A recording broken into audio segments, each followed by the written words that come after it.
Today on The Young and the Restless, Jack confronts Phyllis, Danny questions his ex-wife, and Tucker reveals his game plan to Audra. At Jabut, Diane wants to know if the financial team has attached a name to the account the money went into yet. Jack says no. Diane chirps, "This is serious, Jack. Whoever's doing this, whether it's Phyllis or someone else, they have access to our accounts." Jack has frozen their accounts and contacted their vendors. Nothing else is going to happen until they figure this out. Diane says it had better not be Phyllis. She leaves for the club, and Billy tells Jack that he's sure his name will come up on the account. Tucker is trying to rattle them with an assist from Phyllis, who needs money badly. Jack sniffs, "So much for changing her life. What I don't understand is, why are they targeting only you?" Billy doesn't know why Tucker is coming after him first, but it's not going to stop with him. Jack thinks they need a solid line of defense. Billy agrees and asks what happened when he met with Adam. Jack checks his email. Billy hopes it's good news. Jack enthuses, "It's better than good news. It's the motherlode." Jack fills Billy in on the cover-up at McCall Unlimited. Billy asks, "What does Adam want for it?" Jack says, "Nothing." Billy doesn't believe that. Jack admits he may want him to return the favor in the future. Billy wants to look Tucker in the eye and tell him they have the upper hand. Jack says, "Okay," and reminds Billy to have McCall put the money back. Billy has to know, does Jack fully believe that Phyllis and Tucker are behind this act, or does he wonder if it was him? Jack denies ever thinking Billy did this and rants about Phyllis getting involved in this. Billy says some people like staying on the dark side and Tucker is the kind of guy will exploit that. Jack says, "That's why we have to stop him, now." Tucker spots Audra at Crimson Lights and flashes to confiding in her about wanting to hit the Abbotts where it hurts and explaining that his secret weapon is Billy Abbott. Tucker walks up to Audra and then greets an unimpressed Esther, who unhappily makes their double espressos. Audra and Tucker head to the patio and she tells him Nikki warned her to stay as far away from him as humanly possible. Tucker grins. Tucker wonders if he'll suffer the same fate as Kyle. Audra says she made it clear to Nikki that she didn't appreciate her trying to run her private life. She was impressed and even offered to be her mentor. Tucker warns, "I'd stay away from that. She didn't mean it. What she meant to do was flatter you and therefore control you." He asks if she's still interested in changing trains and joining him on the Jabut Express. Tucker confides that he's put in motion a plan to make it look as though Billy Abbott's embezzling. Audra warns that Jack and Billy will know right away that he's behind this. Tucker says, "Good, that's what he wants." The tactic is a diversion. He's playing chess while they're playing checkers. He has something else in the works that they will never see coming. In the jazz lounge, Danny asks Phyllis if everything is okay. She says she's great, it's just been a long day. Danny reveals he's in town to check on Daniel, who is meeting him there. He remarks that the last time he was in this room he watched her die. Phyllis says Jeremy Stark coerced her to do that. Danny tells her their son has kept him up to speed. Phyllis says she's the town pariah just like the old days. Danny questions her playing the victim. What she did was horrible. Take accountability for a change. Phyllis is trying to do that and has asked for forgiveness from everyone. She wants his forgiveness too. "I'm trying to make amends." Danny snarks, "Nice speech." Phyllis cares what he thinks about her. "I just do. Do you think I'm worthy of a second chance?" Daniel appears as she asks this. Daniel walks up and greets Danny with a hug and asks about the little family reunion. Danny says they were discussing Phyllis' desire to make amends and he feels she's going to have to prove it this time. Daniel asks if she's given any more thought to his job offer. Phyllis is still considering it. She guesses she'd be under a microscope every day. Danny thinks she needs to be put to the test. "This might be your one opportunity to show everybody you changed." Daniel tells Phyllis that he honestly doesn't trust her yet. She wouldn't intentionally harm his business, but she likes shortcuts and he can't take that chance right now. Phyllis understands they haven't seen her do anything to change, but she's still dealing with the fallout. Daniel asks, "What's going on with all that?" Phyllis says she found the account that Stark stashed her money in and paid back the insurance company. She lies that Michael put his investigators on it and tracked down the offshore account. Daniel is glad, and Danny thinks that means there's no more excuses. Time to do what you say you're going to do. Phyllis knows she lets her son down every time. She feels like she's on the right path and knows how much she has to lose if she screws up again.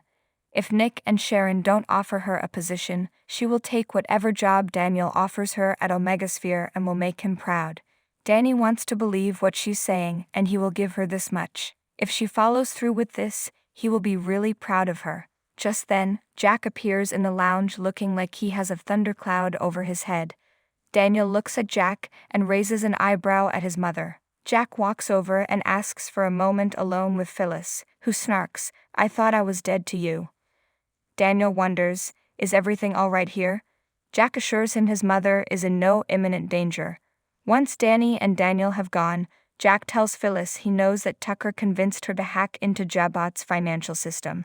Phyllis claims she has no idea what he's talking about. Jack wants to know why she did it. Did Tucker offer her money? He knows she did it and can see it in her eyes. So much for turning your life around. At the club bar, Billy drinks and flashes to arguing with Jack about him not trusting him, and to Tucker saying he can see he was intrigued by the idea of running Jabot all on his own. Billy then recalls telling Diane he knows she'll want more power, and that he's the only person who will protect the company. He remembers ensuing arguments with Jack until Diane appears and asks if he and Jack came up with a plan to deal with Tucker. Billy says Jack will fill her in. Diane notices he still doesn't trust her. Billy has given her the benefit of the doubt and isn't sure what else she wants. Diane recalls Billy's admission that he was tempted by Tucker's offer to take over Jabot. So, how close did you come? At Crimson Lights, Audra asks why taking over Jabot is so important to him. Tucker tells her the Abbotts convinced Ashley to pull the plug on their future. He sold everything he had to be with her, so they cost him McCall. It's only fitting that now he takes everything that's near and dear to them. Audra asks if he really wants Jabot or if it's just a trophy. Tucker lost something valuable and precious to him, now it's their turn. Audra thinks all this retribution is coming from a place of pain. If Ashley came back tomorrow and told him she was wrong and loved him, she has no doubt he'd abandon these plans and fly off with her without a second thought. Tucker tells Audra she's wrong. He can no longer trust or believe Ashley anymore. You can't undo that kind of betrayal. Now he's left to believe that everything that came before Paris was a game. Audra doubts that very much. Tucker complains that as soon as his defenses were down, she put a knife in his heart. It doesn't matter why, it's done. Audra thinks he's wrong. She knows what someone looks like when they're in love. Ashley had that for you whether you want to believe it or not. She loved him, but she found it harder to break away from her family than she thought. Tucker snarks that she missed her calling as a therapist. Audra's never been loved in that way. She thought she was, but no. She thinks Tucker is still in love with Ashley. If he gave himself permission to go back to that place, he'd call off this attack. Tucker makes it clear that nothing will stop him from dismantling the Abbotts and taking everything they hold dear, nothing. At the jazz lounge, Jack wonders how long it took for Phyllis to decide to hitch her wagon to Tucker McCall. He states that he will be getting answers from her. Phyllis informs him that no, he's not. She tells him he has no idea what she's doing, and she's sick of everyone's condescension. You and everybody else here can go straight to hell. In the dining room, Daniel and Danny agree that Jack seemed really pissed. Danny admits it gets hard to keep track of all the bridges Phyllis has burned. He asks his son how he's doing. Daniel says he's good, actually better than good.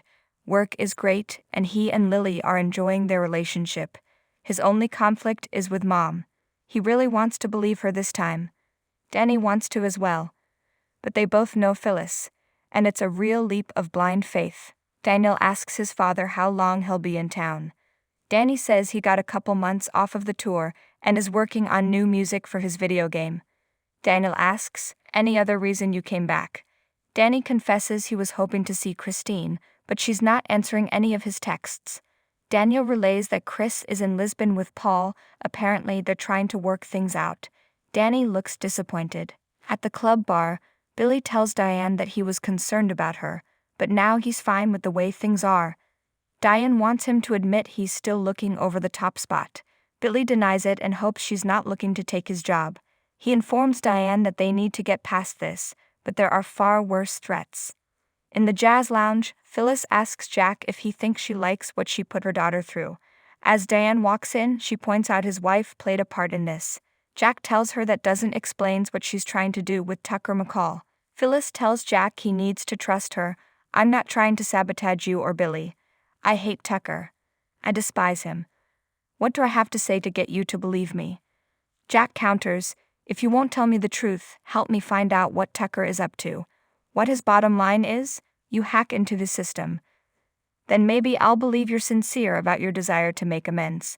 Phyllis smirks and sips her martini. Tucker enters his suite and someone knocks on the door. It's Billy, who says he knows what he's up to and is warning him right now that he'd better back off. He knows he tried to make it look like he's embezzling from Jabba, but he's losing his touch. Billy tells McCall they need to go back in time a bit to when he and Audra were running the record label and an artist had a thing for underage girls. There was a cover-up, and guess who has those emails now, Tucker? I do. I'm going to use them to crush you unless you back off.